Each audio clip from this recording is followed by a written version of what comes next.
할렐루야. 2021년 7월 7일 인터넷 포털 사이트 다음에 올라온 하나의 기사인데요. 한번 여러분 들어보실래요? 엎드려 뻗쳐 종아리 걷어 앉았다 일어서, 이런 소리가 서울의 한 가정집에서 1년 넘게 들린 기합 소리입니다. 근데 이 집에 사는 아들은 툭하면 자신의 어머니에게 이와 같은 명령을 하고, 이를 따르지 않으면 어머니를 때리고 폭력을 휘두르고 가혹행위를 했습니다. 이 아들의 폭언은 기본이었다고 그러죠. 아들은 어머니가 음식의 간을 제대로 맞추지 못했다고, 또 허락 없이 컵라면을 사왔다고, 또 속옷과 수건을 허락 없이 치웠다고 어머니를 때렸습니다. 어머니를 벽을 보고 서게 한 다음에 종아리를 때리기도 했다고 그러죠. 아들은 어머니에게 이렇게도 이야기를 했습니다. 너 인간이 될래 안 될래? 오늘 저녁에 칼로 배를 쑤셔서 너 죽고 나 죽는다. 이게 아들이 어머니에게 하는 일상의 언어였다는 겁니다. 욕실 청소를 하며 가족들의 칫솔을 한 대 섞이게 했다는 이유로 이 아들은 어머니에게 엎드려 받쳐 자세를 시키고 앉았다 일어서기, 그리고 기마 자세, 머리 박기 등을 하겠다는 거죠.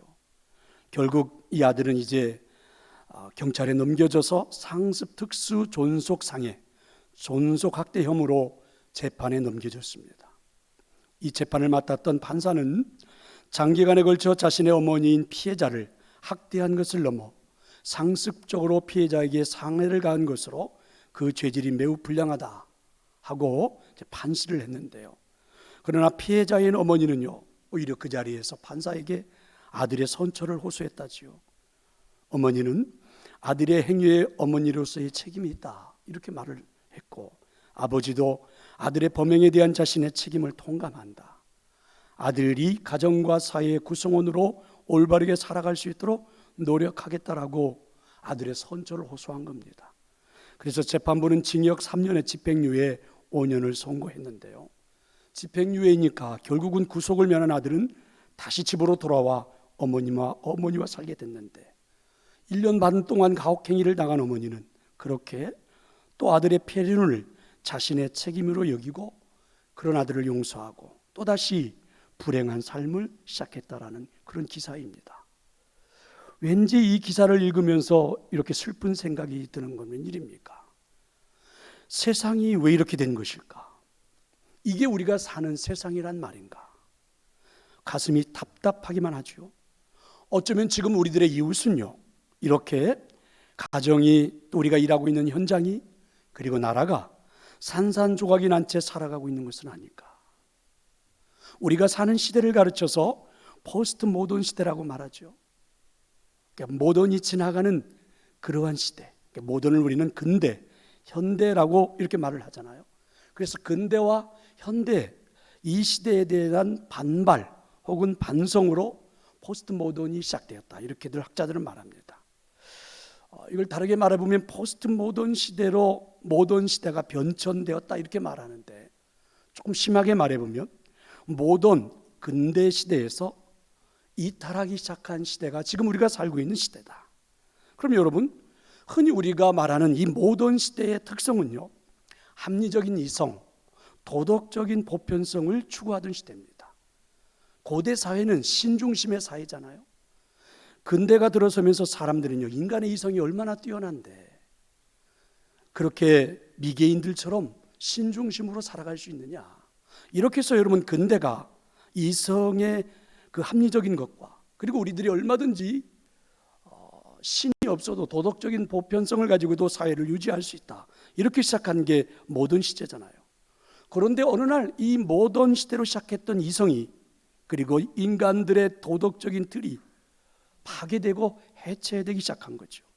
자아가 파괴되고 가정이 해체되고 도덕적인 권위가 무너지고 사회 질서가 무너지기 시작하는, 바로 포스트 모던 시대가 찾아온 겁니다. 그럼 이런 시대의 변화 속에서 이 포스트 모던 시대를 살고 있는 인간은 여러분 어떻게 되었을까요? 학자들은 이렇게 한마디로 정의를 하죠. 고립되어 버린 인간, 상처투성이가 된 인간, 늘 갈증을 느끼며 사는 인간이 되어버렸다. 현대 이 포스트 모던 시대를 살고 있는 사람들을 그렇게 정의한 겁니다. 그럼 여러분, 우리 인간들이 이렇게 되어버렸다는 것은요, 삶을 살아보지 않아도요, 불행할 수밖에 없다는 반증입니다. 이 땅에 태어난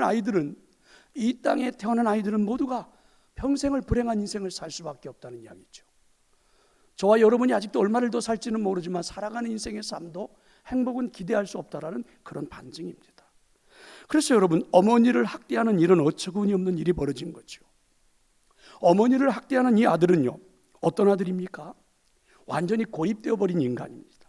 상처투성이가 된 인간, 부모를 때릴 수밖에 없는 그 아픔, 그 상처투성이가 얼만큼 진한지, 그리고 이 아들은 늘 갈증을 느끼며 사는 인간이죠. 이게 아들의 모습입니다. 그런데 중요한 건 이런 아들을 치료할 방법은 없을까?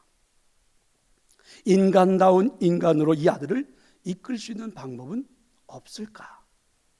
이제 이게 우리들의 고민입니다. 오늘 우리 성경에도 이와 같은 인생을 살았던 한 사람을 소개해 주고 있습니다. 예수님이 우물가에서 만난 사마리아 여인입니다. 오늘 이 본문에 나오는 우물가의 여인은 인생의 문제가 무엇입니까? 이 여인의 인생의 문제를 그러면 또 해결하는 해답은 무엇입니까? 오늘 우리 이 두 가지를 한번 생각해 봅니다. 먼저 우물가의 여인의 인생의 문제가 무엇입니까? 첫째는 고립된 인생이죠.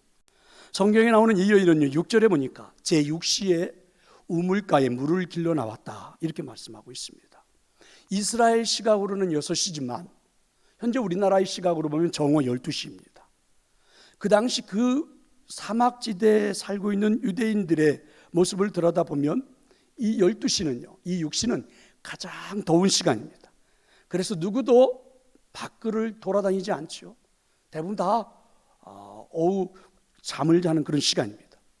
아무도 물가에 나오지 않는 시간을 선택해서 오늘 이 여인은 물을 길러 나온 거죠. 이유는요, 사람을 만나는 것이 부담스럽고 싫었습니다. 그래서 이 여인은 고립된 인생을 살았던 것입니다. 그런데 여러분, 이건 오늘 이 포스트 모던 시대를 살고 있는 우리들의 이야기 아닙니까? 우리 시대 삶의 풍경이 아닙니까? 한 아파트에 살아도 옆집에 누가 사는지를 잘 모르죠. 아니, 알고 싶지도 않아요. 굳이 그렇게 옆에 있는 사람들과 관계를 하고 싶은 마음이 거의 없지요. 여러분, 이웃집에서 살아당한 쌍둥이 아이가 비닐에 쌓인 채 냉동고에 방치되어 몇 달을 지났는데도 알 수 없는 시대입니다. 그게 현대지요. 여러분, 이웃이 문을 열지 않는 것은 이해한다 하더라도, 그런데 여러분, 우리 스스로도 문을 닫아 걸고 이웃을 외면한 채 사실 우리도 그렇게 살아가잖아요. 그러다 보니까 우리 모두가 다 함께 고립되어 버렸습니다. 어쩌면 우리는 뼛속까지 스며온 춥고 떨리는 외로움을, 이게 내 삶에 당연한 것처럼, 어쩌면 이 외로움은 우리들의 존재의 모습인 것처럼 이렇게 받아들이면서 살아가잖아요. 여기 우리 어르신들, 노인분들, 또 우리 아버지 어머니들 분들이 많이 계신데 사실 볼 때마다 너무너무 외로움을 어떻게 달래며 살아갈까 이런 생각이 들지 않나요? 자녀들을 위해서 어떻게 살아왔습니까? 자녀들을 위해서 희생하며 최선을 다해 살아왔는데 이제는 홀로 남겨졌죠. 제가 봐도 이해가 됩니다. 그 자녀들과 손주들과 함께 한 가정에 살아간다는 건 서로 불편하고 싸우고 갈등하고 가정 힘든 것 제가 봐도 살 수가 없을 것 같아요. 그런데 여러분, 자녀들 다 떠난 채 홀로 남겨진 우리 노인분들, 가끔 옆에서 지켜보면 죽을 날을 기다리고 사는 것은 아닌가. 하루하루 낙도 없이 아침에 눈을 뜨고 하루 종일 혼자 외롭게 이 하루를 지내고 있는 뼛속까지 외로움이, 그리고 춥고 떨리는 외로움이 그 노인분들의 삶은 아닐까. 근데 이게 당연한 우리들의 존재의 모습처럼 이제는 받아들이고 살아야 되는 그런 시대, 그게 우리의 모습이잖아요. 피플스라는 잡지에 그 대학교 미식축구팀 이야기를 하나 기사화했는데요, 코치에 대한 이야기입니다. 이 코치가 자기가 가르치고 있던 그 팀이 굉장히 우승도 하고 잘 나갈 때는요, 주변에 친구가 떨어지지 않고 많았다고 그러죠. 그런데 점차 성적이 떨어지자 자기 주변에는 온통 비난하는 사람들만 많아져 갔다고 그래요. 친구들도 다 떠나버리고 유일하게 위로를 기대한 아내에게서조차도 아내에게도 위로받지 못한 채 외로움을 느끼기 시작한 그는 어느 날 그래서 애완용 개를 기르기 시작했다고 그러죠. 집에서 어느 날 이 애완용 개를 바라보면서 한숨을 지으면서 개에게 이렇게 말했습니다. 이제 내 친구는 너밖에 없구나.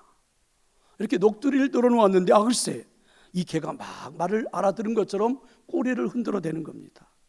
그런데 마침 그 옆에는 무신경하게 앉아있는 아내의 모습을 훔쳐보면서 이 사람은 다시 개를 향해서 우리 집에 너 같은 친구가 하나만 더 있으면 좋으련만 이러면서 중얼거렸다고 그랬죠. 여러분 무슨 일이 생겼을까요? 그날로 아내는 그에게 개 한 마리를 더 사다 주었답니다. 곁에 있는 배우자조차 친구가 되지 못하는 안타까움을 풍자한 이야기겠죠. 여러분 오죽하면 미국 캔사스 신문에는요 어느 날 이런 광고 기사가 실렸다는 겁니다. 저에게 전화해 주셔서 30분을 이야기해 주시면 5불을 지불하겠습니다. 고립된 인생의 모습입니다. 이 포스트 모던 시대를 살고 있는 사람들의 이야기죠. 바로 아파트라는 고독한 삶을, 고독한 질병을 앓고 있는 현대 사람들의 풍경입니다. 그런데 여러분 이런 이야기를 해요. 이와 같은 광고를 낼 수 있는 사람은 아직은 그래도 심각한 징후는 아니다. 그래도 이 사람은 희망적인 케이스라고 할 만하다. 이렇게 말하는 겁니다. 왜냐하면 문제는요 누군가에게 전화를 해달라고 부탁할 의욕조차 상실한 채 스스로 완전히 사람들과의 관계를 차단하고 살아가는 사람들이 훨씬 더 많다는 이야기입니다. 그게 오늘 우리들의 이야기죠. 그게 바로 오늘 본문에 나오는 사마리아 여인, 우물가의 여인에 대한 고립된 인생을 살고 있는 이야기입니다. 그러니까 이 여인의 문제는 외로운 인생, 고립된 인생을 살고 있다라는 것이죠. 또 이 여인의 문제는 두 번째는요 상처투성이가 된 인생입니다. 이 세상을 살아가는 사람은 그 누구도 상처 없이 살아가는 사람, 상처에서 완전히 자유로운 사람은 존재하지 않을 겁니다. 누구나가 여기저기 상처는 있죠. 그런데 문제는 그 상처를 끌어안고 상처를 치유하지 못한 채로 살고 있다는 게 문제입니다. 상처가 치유되지 않은 채 살고 있는 사람들의 대표적인 특성이 무엇입니까? 여러분 이웃을 믿지 못하죠. 타인을 믿지 못합니다. 그리고 이웃에 대해서, 타인에 대해서 매우 공격적입니다. 이런 이야기입니다. 지나치게 필요 이상으로 자신에게는 잘 적용하지도 않는 정의감, 자신에게는 잘 적용하지도 않는 도덕성, 자신에게는 잘 적용하지도 않은 진실성, 이런 것을 가지고요 이웃을, 타인을 얼마나 괴롭게 하는지, 강요하는지, 진실하라고, 성실하라고, 도덕적이라고 이렇게 하는지 모르죠. 이런 사람들이 굉장히 많습니다. 그런데 여러분 이건 대부분 거의가 예외 없이 과거의 상처에 지배당한 그런 사람들의 모습이라는 거죠. 그러니까 이런 사람들이 상처 속에서 살다 보니까 평범하게 이웃들이 던지는 말도 순수하게 받아들이지를 못해요. 그들이 던진 말 앞에 의문부호를 달고 고민을 하고 갈등을 하고 밤새 잠을 못 자고, 이게 이제 우리들의 현대인들의 모습이죠. 오늘 본문에 나타난 여인의 모습이 그렇지 않습니까? 예수님께서 이 여인에게 물을 좀 달라 이렇게 요청을 했습니다. 그럼 여러분 대답은 간단하잖아요.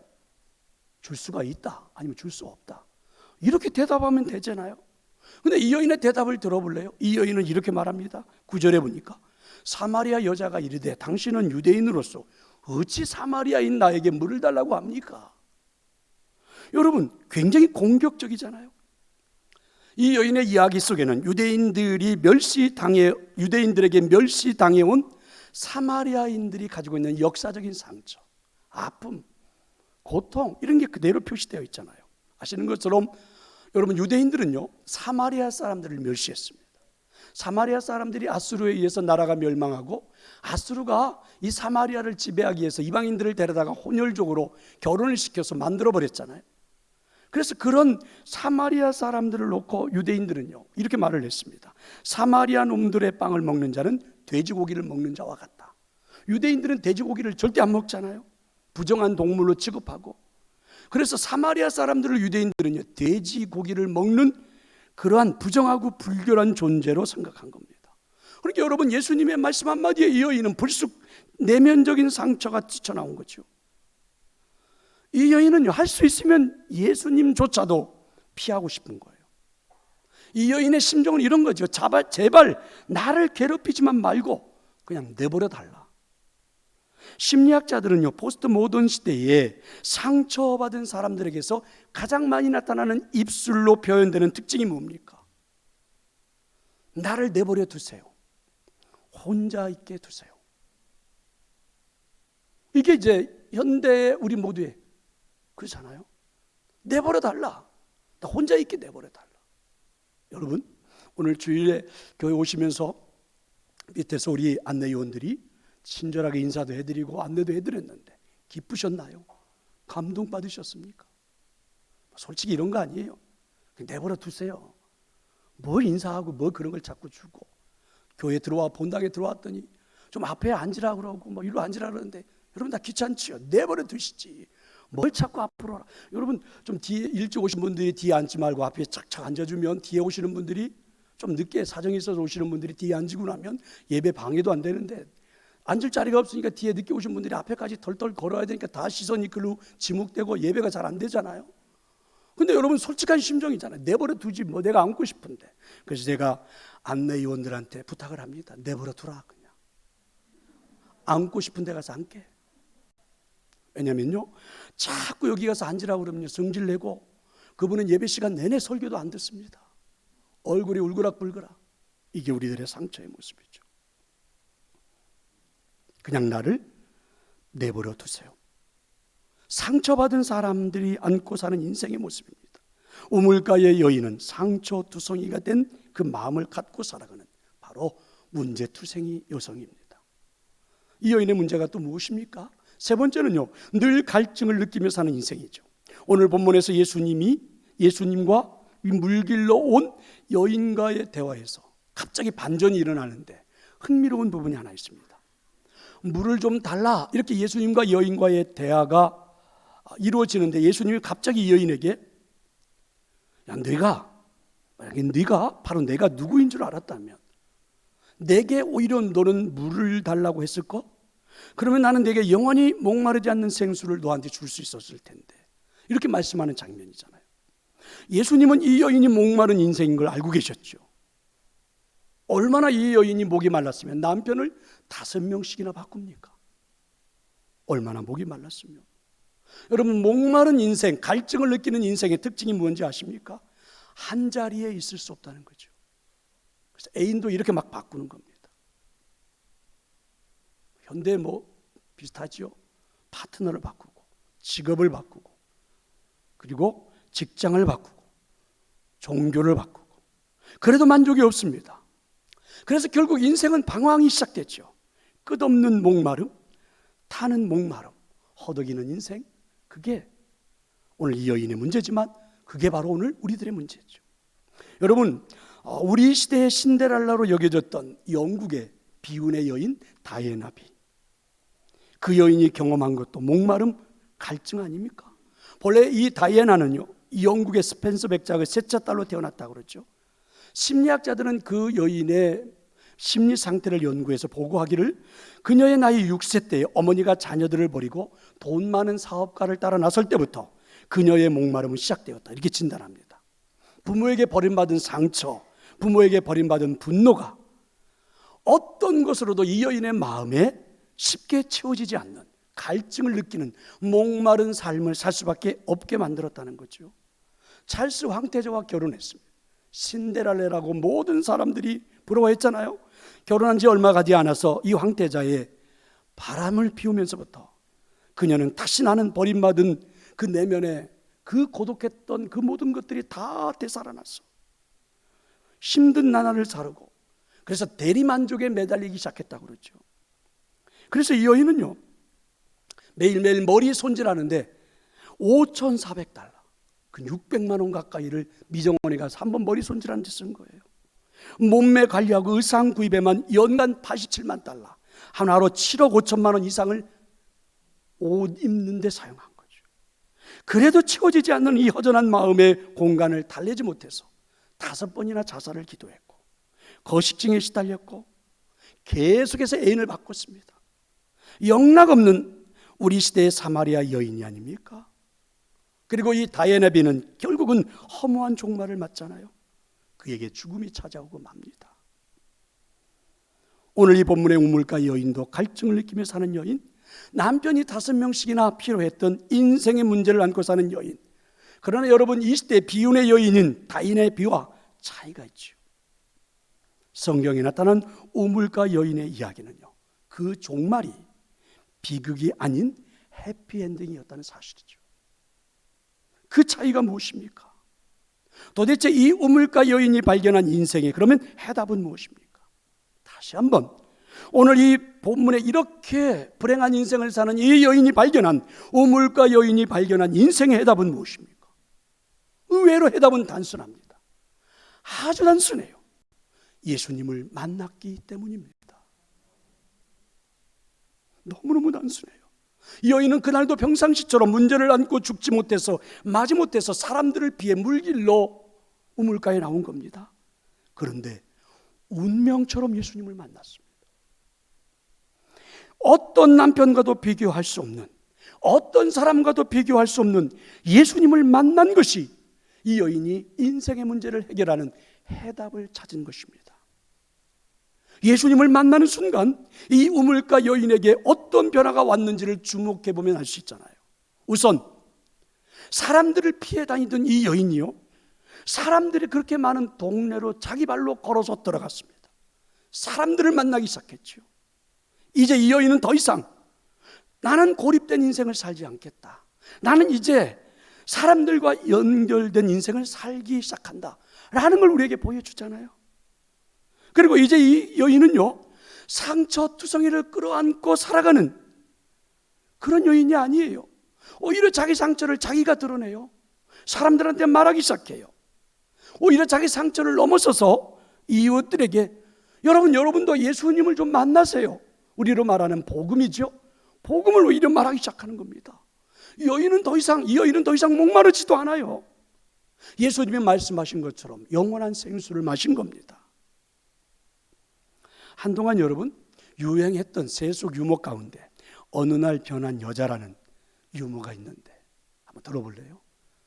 저는 바라기는 이 유머에 딱 들어맞는 변신이 오늘 설교를 듣는 우리 동산교회 여인들에게도 일어났으면 좋겠다. 자, 이런 바람을 가지고 한번 제가 이야기를 해보겠습니다.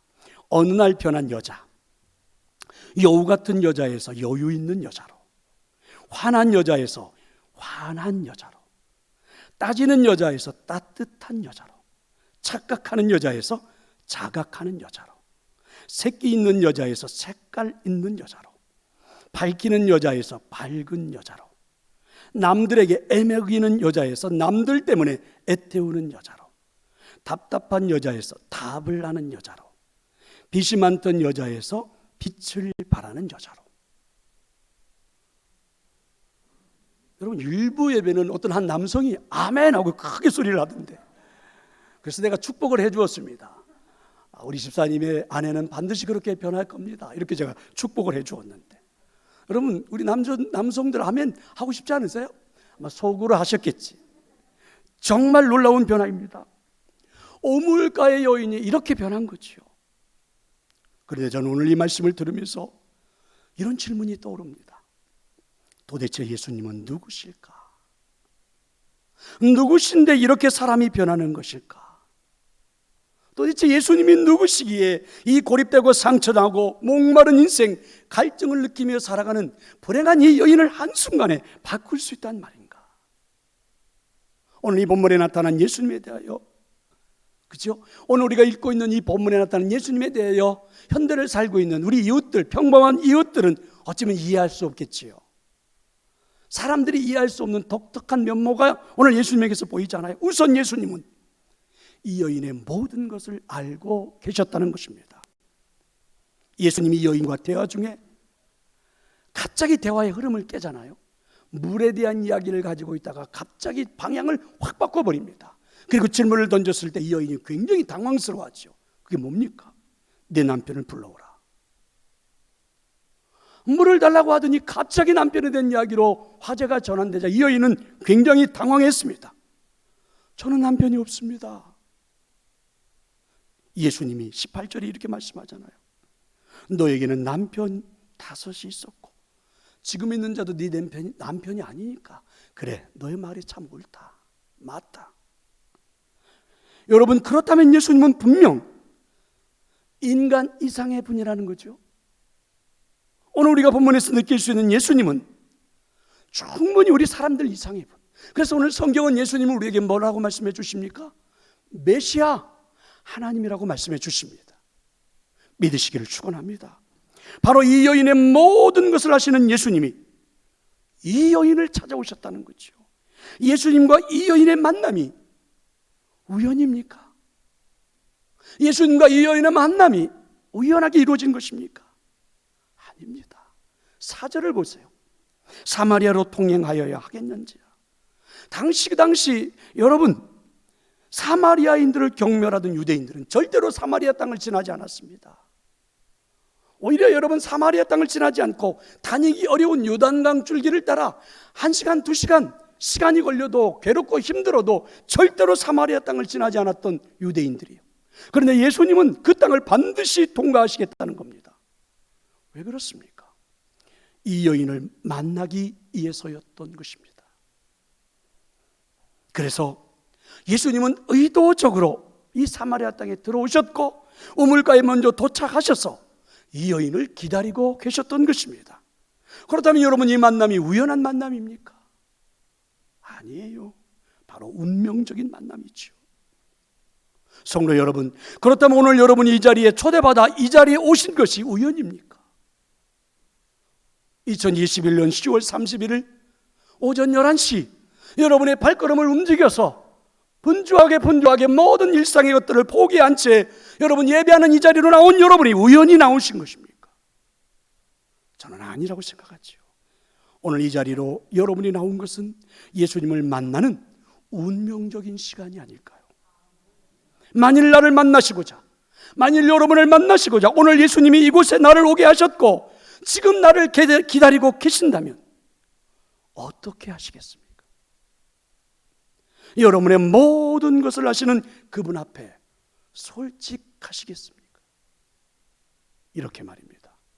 예수님, 제가 무척 외롭습니다. 너무너무 힘들고 외로워요. 예수님, 살아온 인생에 받은 상처 때문에 너무너무 마음이 아파요. 여전히 예수님 채우지 않는 갈증, 목마름이 저에게 있어요. 이렇게 고백하시겠습니까?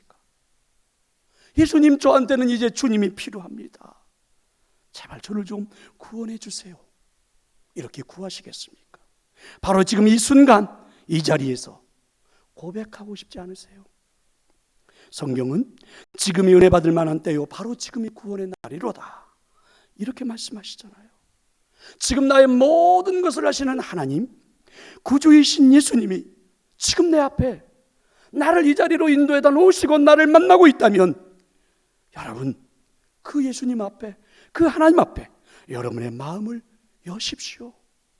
지금 하십시오. 지금 결단하십시오. 지금 여러분이 변할 수 있는 기회입니다. 지금 여러분이 새로워질 수 있는 기회입니다. 문제가 해결될 수 있는 기회입니다. 예배하는 여러분에게 꼭 역사가 일어나기를 축원합니다. 이제 중요한 결론을 생각해 보아야만 합니다. 이렇게 예수님을 만난 이후 여인의 삶의 모습이죠. 어떤 모습입니까? 우물가 여인은 예수님을 증거하고 있습니다. 이 여인이 예수님을 이렇게 만난 것도 굉장히 소중한 일이죠. 그런데 여러분, 오늘 성경은 이보다 더 소중한 일이 있다는 거죠. 이 여인이 예수님을 만난 그 이후의 행동입니다.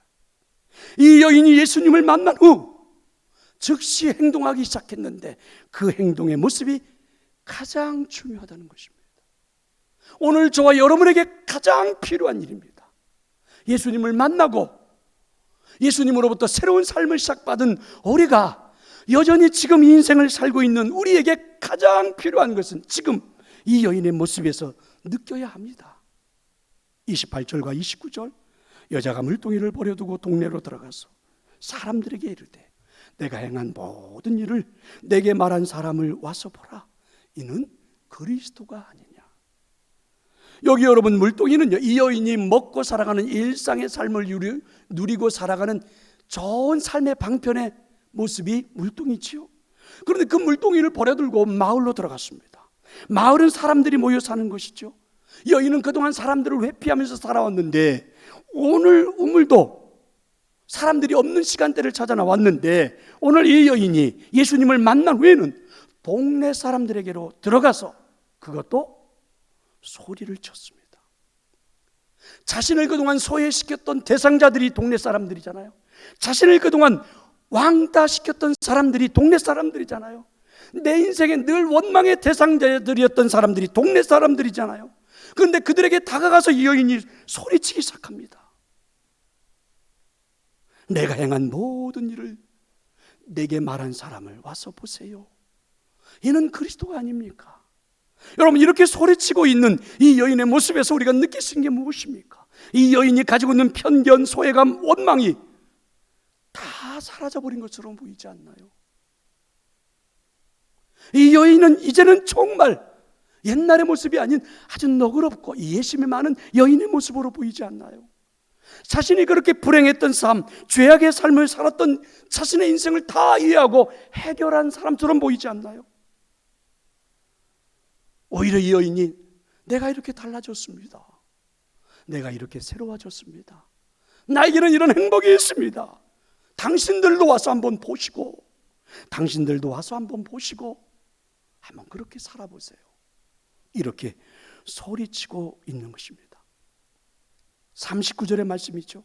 여자의 말이 내가 행한 모든 것을 그가 내게 말하였다 증언하므로 그 동네 중에 많은 사마리아인이 예수를 믿는지라. 많은 사람들이, 그것도 사마리아 사람들이 예수님을 믿었고, 오히려 이 사마리아 땅에 살고 있는 사람들이 유대인은 예수님을 가지 말라고 잡고 잡아서 이틀을 더 머물게 되었고, 그리고 사마리아 땅에 놀라운 일이 일어났지요. 유대인들을 받아들이는 일들, 유대인에 대한 악한 감정이 아닌 하나가 되는 감정, 거기에다 더 중요한 것, 메시아를 알아보고 예수님을 만나는 일이 나타난 것입니다. 성도 여러분, 여러분은 정말 예수님을 만나셨습니까? 여러분은 정말 예수님을 구주로 영접하시고 만나셨습니까? 예수님을 만났는데도 여전히 여러분의 가슴 속에 들어있는 원망, 불평, 불행, 짜증은 이게 웬일입니까? 예수님을 만났는데도 왜 여전히 그게 우리 안에 존재하고 있는 겁니까?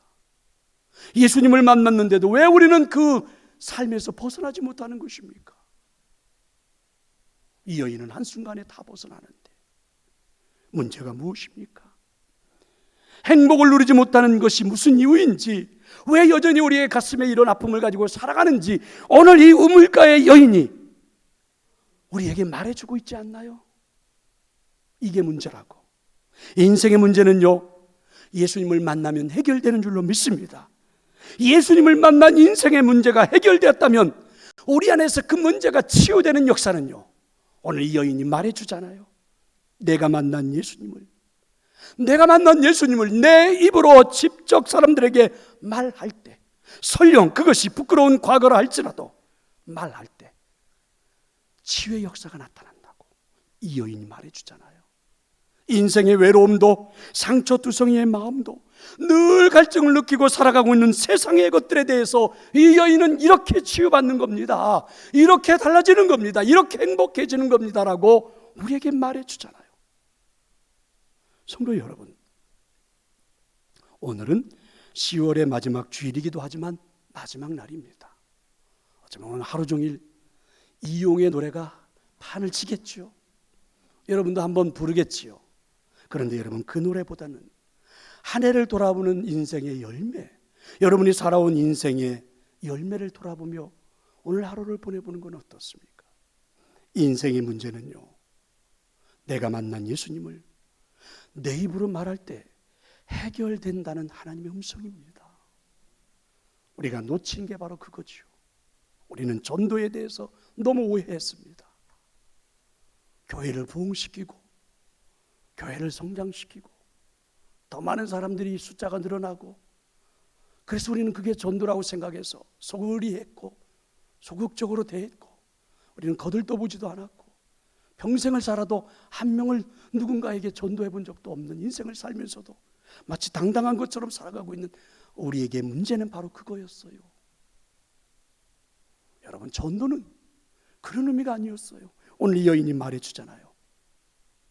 문제투성이인 삶을 살 수밖에 없는 내 인생, 예수님을 만났더니 그 문제가 해결되는 길이 열렸고, 그 해결된 역사가 내 안에서 치유로 나타나 새로운 삶을 시작될 수 있었던 것은 이 여인이 자신의 입으로 예수 그리스도를 말할 때, 여러분, 놀라운 기적이 일어난 것 아닙니까? 성도 여러분, 예수님을 입으로 말해 보시기를 바랍니다. 여러분의 입술로 여러분이 만났던 예수님을 누군가에게 한마디라도 한번 말해 보시기를 바랍니다. 어떤 기적이 일어나는지. 여러분의 아버지 어머니, 시간도 얼마 남지 않은 그분들에게 한번 진지하게 예수님을, 여러분이 만난 그 행복을 한번 말해 보시기를 바라요. 여러분의 사랑하는 자녀들을 앉혀놓고 눈물을 흘려가면서라도 여러분이 만난 예수님을 진지하게 한번 말해 보세요. 여러분의 형제들, 여러분의 친한 친구들, 여러분 직장에서 수십 년을 함께 직장에 일을 하는 직장의 동료들, 여러분 사업장에 하나님 보내주신 여러분의 직원들, 한번 순수하게 여러분이 만난 예수님을 한번 말해보세요. 오늘 이 여인과 같은 삶이 우리에게 나타나지 않을까요? 하나님이 그런 삶을 우리에게 선물해 주지 않을까요? 꼭 우리들의 삶에도 이런 행복이 찾아오기를 저는 축원합니다. 예수 그리스도가 여러분의 입술을 통하여 말해 줄 수 있기를 간절히 축원합니다. 아버지 하나님,